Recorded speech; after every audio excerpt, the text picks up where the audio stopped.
Hello students, मैं आपको inverse trigonometric function का नेक्स्ट पार्ट बताने जा रहा हूँ। तो नेक्स्ट पार्ट में आपको ग्राफ बता दिए थे साइन इनवर्स का, कॉस इनवर्स एक्स का, टेन इनवर्स एक्स का, कॉट इनवर्स एक्स का। अब बताने जा रहे हैं graph of y equal to sec inverse x. तो इसका डोमेन क्या होता है मालूम है? तो रियल नंबर डोमेन होता है real number except minus 1 to 1। Range याद है क्या आता है? Sec inverse 0 to pi except pi. तो डोमेन क्लियर है, रेंज क्लियर है, तब इसका ग्राफ बनाने जा रहे हैं। तो देखिए ये है वाई एक्सिस, ये आपका है एक्स एक्सिस। वाई एक्सिस हुआ, एक्स एक्सिस हुआ। तो हमको वाई इक्वल टू 0 और वाई इक्वल टू पाई, इसी के बीच ग्राफ है। ग्राफ क्या है? वाई इक्वल टू 0 और वाई इक्वल टू पाई, इसी के बीच में ग्राफ है। और वाई इक्वल टू पाई/2।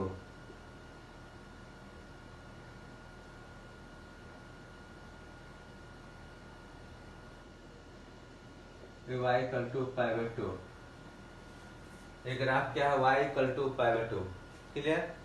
अब हमको डोमेन देखना है -1 से 1 तक की। देखिए -1 से 1 तक ही देखना है। तो 1 पर सेक इनवर्स 1 क्या होता है? Sec inverse 1 0। सेक इनवर्स 1 क्या होता है? 0। और इन्फिनाइट पर क्या होगा? 90 माइनस। अब ब्लू से ग्राफ बनाते हैं तो ज्यादा समझेंगे। तो ये हुआ 1 पर 0 1 पॉइंट, इन्फिनाइट पर 90 माइनस, ये ग्राफ है 90 से कुछ कम। अब -1 पर क्या होगा? पाई। और इन्फिनाइट पर क्या होगा? 90 से कुछ ज्यादा, 90 प्लस। 90 प्लस मतलब सेकंड क्वाड्रेंट में, सेकंड क्वाड्रेंट में क्या होता है? Negative, minus infinity. यानी कि सेक इनवर्स कोई पूछे माइनस इन्फिनाइट, तो मानते हैं अननोन है वाई, तो माइनस इन्फिनिटी क्या होगा? Sec y. तो सेक वाई क्या होता है? 1/cos Y. तो 1/cos वाई माइनस इन्फिनाइट के लिए cos वाई क्या होना पड़ेगा? 0। तो 0 कब होता है? 90 पर।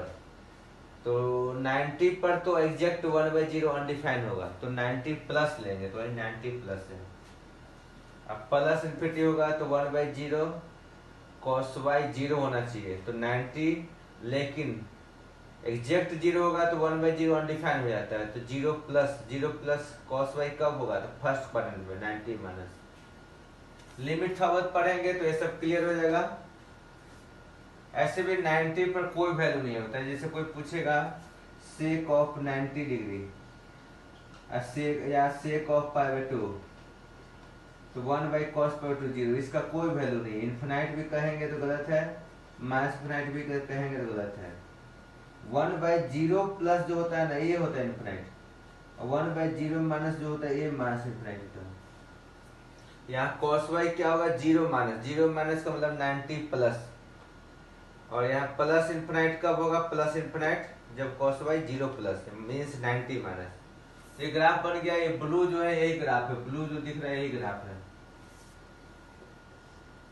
उसी प्रकार y equal to cosec inverse x का अगर बनाते हैं, y equal to cosec inverse x का,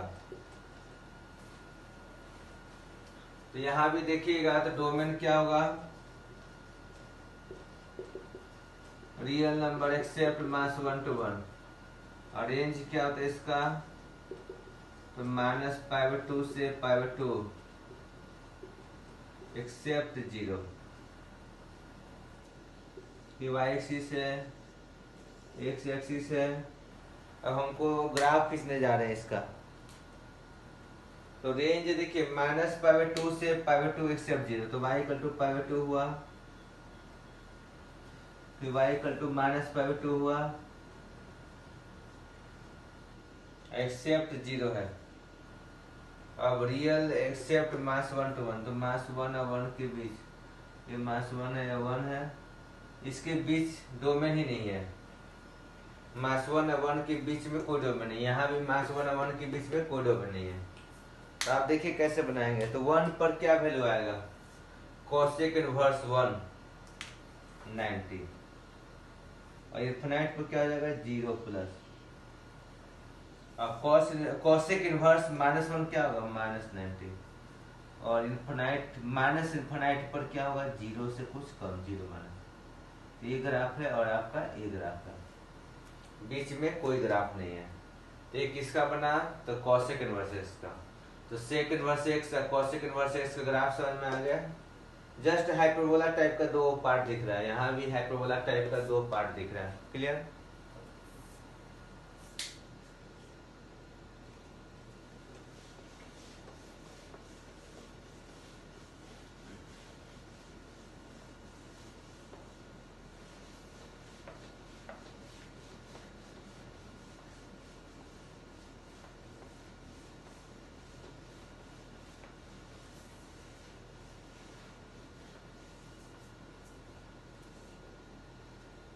अब ग्राफ खींचने जा रहे हैं y equal to sine verse sine x का। ये देखिए ग्राफ आपको नहीं बताया साइन वर्स साइन एक्स। तो इसका डोमेन क्या होगा बोलिए डोमेन। डोमेन इनपुट को देखते हैं, इनपुट देख के डोमेन बताते हैं। इनपुट इनपुट क्या है साइन एक्स। साइन एक्स कब डिफाइन है तो कंप्लीट रियल के लिए। क्लियर। तो डोमेन आपको कभी भी देखना है ये कंपोजिट फंक्शन टाइप का, तो इनपुट को देखिए। इनपुट क्या है तो कंप्लीट रियल नंबर और रेंज जो है उसको आउटपुट देखिए, आउटपुट या आउटर फंक्शन। आउटर फंक्शन को देखिए तो आउटर फंक्शन साइन वर्स है तो क्या होगा -90 to 90। अब देखिए साइन वर्स साइन एक्स ये पीरियोडिक फंक्शन है। फंक्शन अगर नाम सुने होंगे तो साइन वर्स साइन एक्स कैसा फंक्शन है तो पीरियोडिक फंक्शन है। तो इसका पीरियड क्या होगा 2 पाई। इसका पीरियड क्या होगा 2 पाई, क्योंकि पीरियोडिक फंक्शन है। पीरियड क्या होगा 2 पाई। तो यदि 2 पाई के इंटरवल में ग्राफ बना ले तो वही ग्राफ रिपीट करेगा। यदि 2 पाई के इंटरवल में ग्राफ बना ले तो सेम ग्राफ रिपीट करेगा। क्लियर। तो इसको देखिए तो साइन वर्स साइन कैंसिल करते हैं तो एक कंडीशन होता है। कब कैंसिल करेंगे जब कैंसिल करने के बाद जो आउटपुट एक्स आ रहा है वो रेंज के अनुसार होना चाहिए। तो साइन वर्स साइन एक्स को एक्स लिखेंगे जब एक्स -π/2 से π/2 हो। देखिए साइन वर्स साइन कैंसिल कर सकते हैं, लेकिन कैंसिल तभी करेंगे जब कैंसिल होने के बाद जो आउटपुट एक्स आ रहा है, जो रिजल्ट एक्स आ रहा है वो रेंज में हो, -π/2 से π/2 हो। क्लियर। अब अगर एक्स देखिए पाई का इंटरवल हो गया π/2 -π/2 से π/2 कितना का इंटरवल हुआ पाई का। हमको 2 पाई इंटरवल चाहिए तो नेक्स्ट लेते हैं π/2 से 3π/2, π/2 से 3π/2। इक्वलिटी दोनों जगह रख सकते हैं, कोई दिक्कत नहीं। π/2 से 3π/2 तो π/2 से 3π/2 में यहाँ क्या करते हैं हम देखिए ऐसे एक टेक्निक बता रहे थे जी। π/2 से 3π/2 मान लीजिए यहाँ थीटा है। π/2 से 3π/2 में कौन सा क्वाड्रेंट आया π/2 से 3π/2 में सेकंड आएगा और थर्ड आएगा। तो जब यहाँ थीटा है तो साइन वर्स क्या होगा इसमें देखिए साइन वर्स सेकंड में साइन पॉजिटिव न होता है। सेकंड में साइन क्या होता है पॉजिटिव, और साइन वर्स साइन पॉजिटिव है, साइन वर्स पॉजिटिव है तो वैल्यू क्या होना चाहिए 0 से 90 में लिखवाए थे। साइन वर्स पॉजिटिव है तो 0 से 90 होना चाहिए वैल्यू। तो 0 से 90 में कब आएगा जब पाई माइनस थीटा करेंगे। तो यहाँ x था तो पाई माइनस एक्स। अब लग रहा होगा थर्ड में क्या होगा। थर्ड में देखिए थर्ड क्वाड्रेंट में साइन वर्स साइन थीटा या साइन एक्स क्या हो जाएगा नेगेटिव। इसको एक्स भी लिख सकते हैं। तो साइन वर्स साइन एक्स क्या हो जाएगा नेगेटिव, क्योंकि एक्स जो है यहाँ थर्ड में है। थर्ड में साइन एक्स क्या होता है नेगेटिव होता है। तो sine verse sine x negative होता है तो साइन वर्स नेगेटिव हो गया। अब देखिए साइन वर्स नेगेटिव का आंसर किस में चाहिए -π/2 से 0 यानी -90 से 0 के बीच में। मतलब मैग्नीट्यूड जो है 0-90 के बीच में होना चाहिए और निगेटिव एंगल चाहिए, क्योंकि साइन वर्स निगेटिव -90 से 0 में होता है।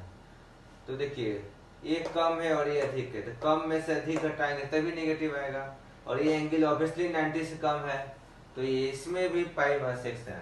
तो सेकंड में रहेगा फिर भी π-x, और थर्ड में रहेगा फिर भी π-x, यानी फाइनल π2 से 3π2 में किसी भी केस में π-x आ रहा है, और -π2 से π2 में x आ रहा है। अब इसका ग्राफ खींचने जा रहा है, देखिए ग्राफ, तो -π2 से π2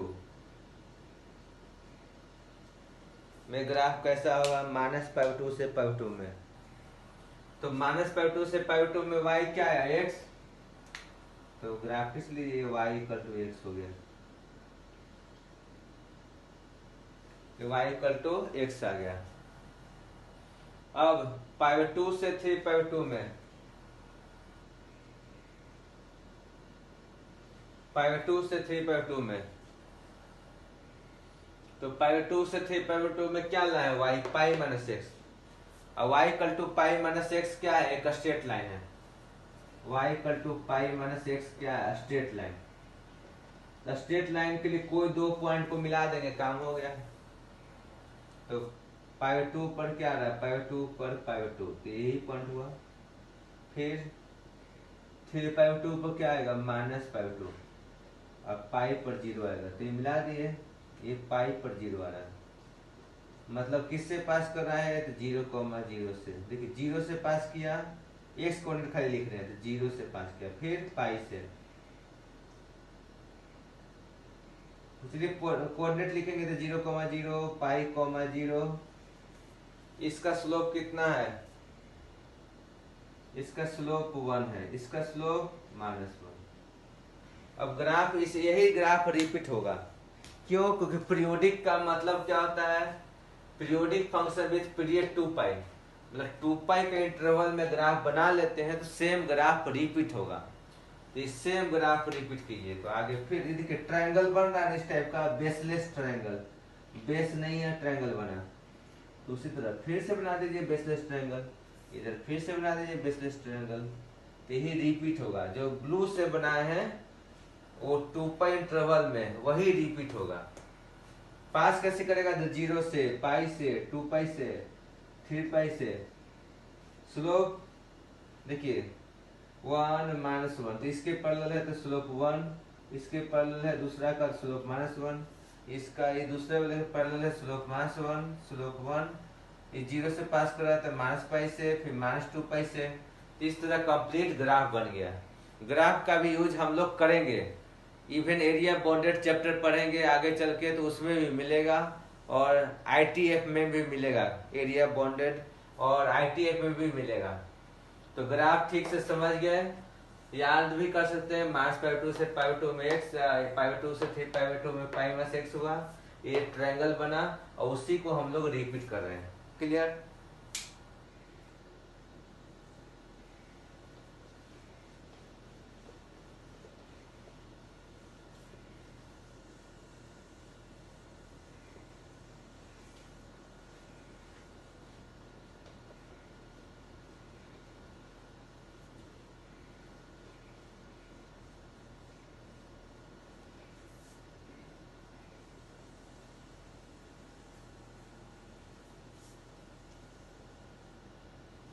नेक्स्ट पर देखिए, अब आपको रिवर्स बताते हैं, suppose y equal to sine of sine verse x है, इसका डोमेन देखिए, तो क्या बोले थे, डोमेन के लिए इनसाइड फंक्शन देखते हैं। डोमेन के लिए किसको देखते हैं, इनसाइड फंक्शन। तो इनसाइड फंक्शन का डोमेन क्या है, -1 to 1, और रेंज क्या आया, रेंज के लिए आउटसाइड फंक्शन देखते हैं, आउटसाइड फंक्शन क्या है, -1 to 1। क्लियर। यहाँ sine of sine verse x लिख सकते हैं, लेकिन x जो है वो क्या है, कैंसिल होने के बाद x जो है वो आउटपुट है, तो आउटपुट साइन के अनुसार, यानी x तभी लिख सकते हैं जब x -1 to 1 हो।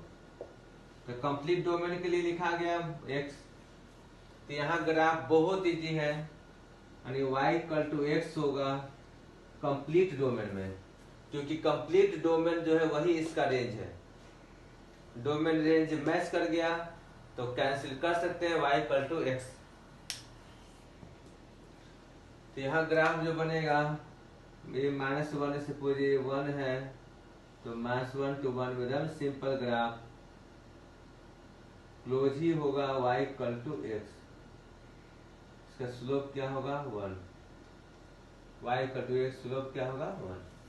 तो ग्राफ बन गया, बहुत अच्छा लग रहा होगा ग्राफ, यहाँ तक कोई डाउट नहीं है।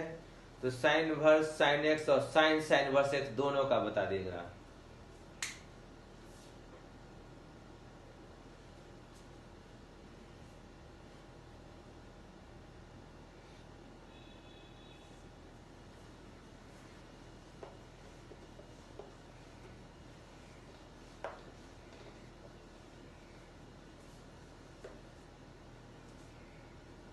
चलिए क्वेश्चन बताते हैं, इस टाइप का क्वेश्चन करवाए हैं, फिर से देख लीजिए।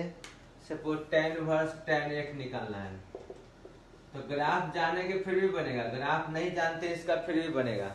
तो उसके लिए क्या बोले थे, जो 8 है 8 को पाई से डिवाइड कीजिए, अप्रोक्स कितना आया 22/7 4 11 28/11 कितना आया देखिए तो जी 28 2.5 अप्रोक्स आया।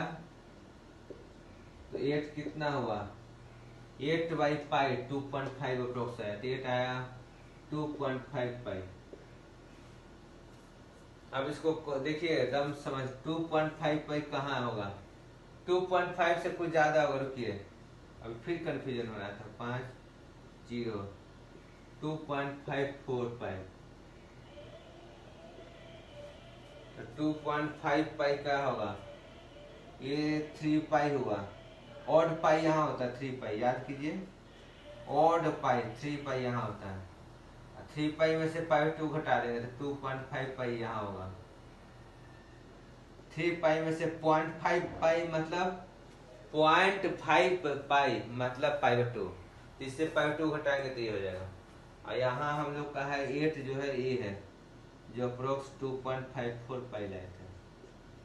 तो tan वर्स tan 8, बोलिए 8 किस क्वाड्रेंट में पहुंच गया, 8 है सेकंड क्वाड्रेंट में, तो निगेटिव। tan वर्स निगेटिव क्या बताए थे, -पाई/2 से 0 में आंसर, तो -पाई/2 से 0 में आंसर तो ही ना एंगल लिखना पड़ेगा, तो निगेटिव के लिए 8 -3 पाई, क्या करेंगे हम लोग 8 -3 पाई। देखिए कितना आसानी से आंसर ला दिए।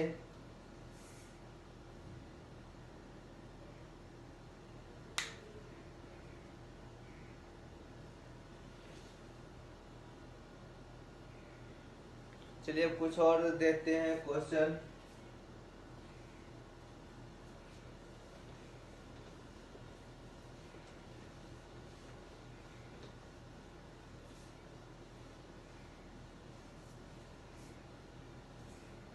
कुछ क्वेश्चन करवाएंगे, कुछ और ग्राफ भी बताएंगे।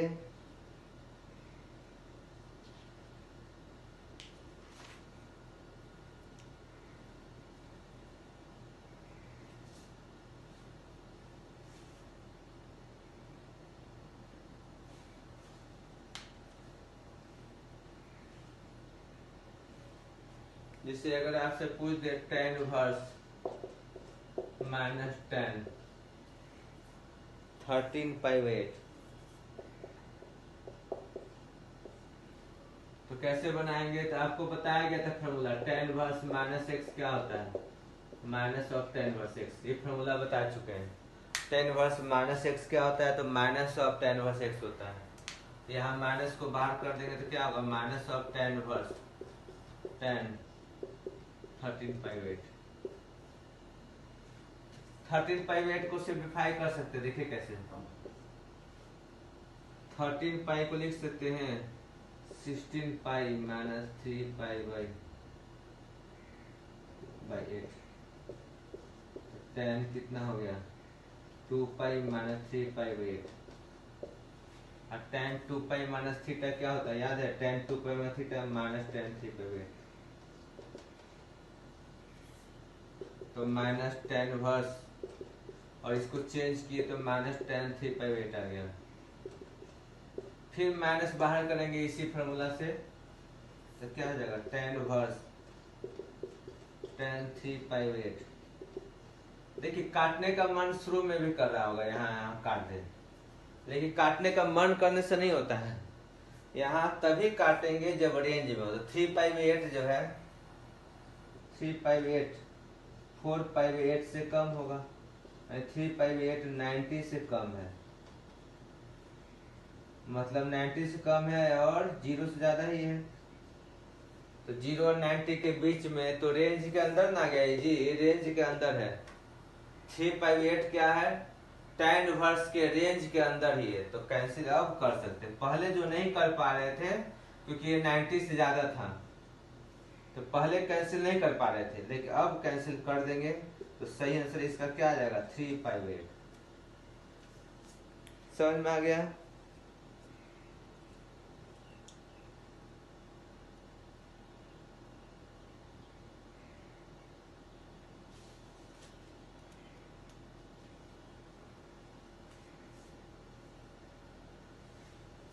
नेक्स्ट क्वेश्चन है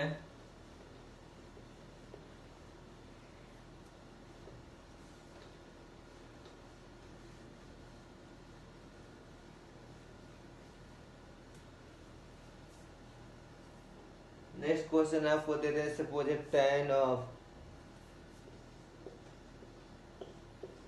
cot इनवर्स -2/3। जैसे tan ऑफ cot इनवर्स -2/3 इसका वैल्यू निकालना है।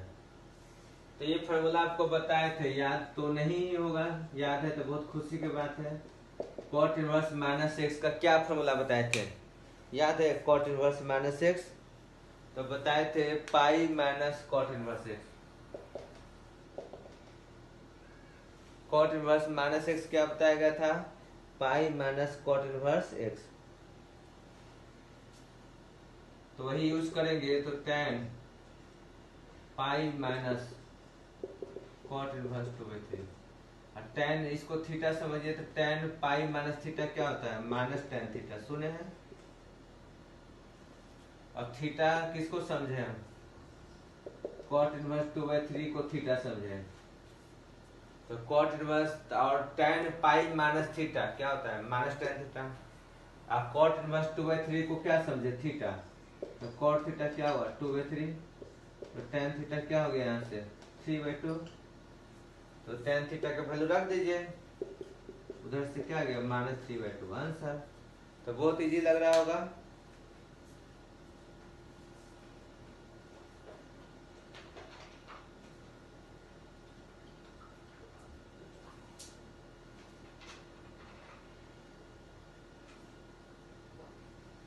तो समझ गए, tan ऑफ cot इनवर्स -2/3 क्या आ गया, तो -3/2। और क्वेश्चन देते हैं।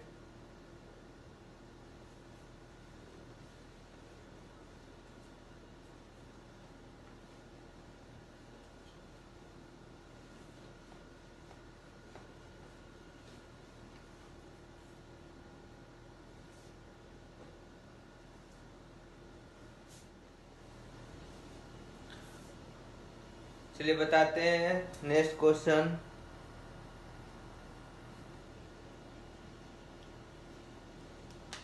cot inverse cot of -19/8। cot inverse cot of -19/8, तो ये कितना होगा, तो देखिए cot माइनस थीटा क्या होता है, याद है आपको? cot of minus theta fourth में है, cot निगेटिव होता है, तो माइनस cot 19/8। और cot इनवर्स -x का फॉर्मूला भी लिखे थे, pi minus cot inverse x। ये हो जाएगा आपका pi minus cot inverse cot 19/8। ये कैंसिल नहीं कर सकते हैं जी, जब ये रेंज में होगा cot इनवर्स का तभी कैंसिल कर पाएंगे। इसको सिंप्लीफाई करते हैं, कॉट 19π/8 को सिंप्लीफाई करते हैं तो इसको लिख सकते हैं 16π। यहाँ देखिए एक पार्ट जो है 8 के मल्टीपुल हो, जैसे 19π है तो 8 का मल्टीपुल 16π लिखे, अब बच गया 3π/8। तो 19π है तो एक पार्ट हम लिख रहे हैं 8 के मल्टीपुल 16π + 3π/8, तो कॉट क्या हो गया 2π + 3π/8। तो कॉट 2π + थीटा क्या होता है कॉट थीटा जानते हैं, तो पाई माइनस कॉट इनवर्स। अब कॉट 2π + थीटा क्या हो गया कॉट 3π/8। अब 3π/8 क्या 90 से कम 0 से ज्यादा, ये रेंज में ही है कॉट इनवर्स का, तो कैंसिल हम लोग कर सकते हैं, हम खुशी खुशी कैंसिल कर सकते हैं क्योंकि 3π/8 जो है 90 से कम है, 4π/8 से कम है, 0 से ज्यादा है, ये तो इसके रेंज में होता है। 0 से 90 सबका रेंज होता है, किसी का भी रेंज होता है, जितना भी ITA पढ़ा है सबका रेंज 0 से 90 जरूर होता है, मतलब 0 से 90 में जितना भी इनवर्स फंक्शन सब बिलोंग करता है। तो π/3 तो 8π/3 कितना हो गया 5π/8, तो इसका सही आंसर क्या हो जाएगा 5π/8। क्लियर, तो छोड़ देते हैं, अब नेक्स्ट क्लास पढ़ाएंगे इसके बाद।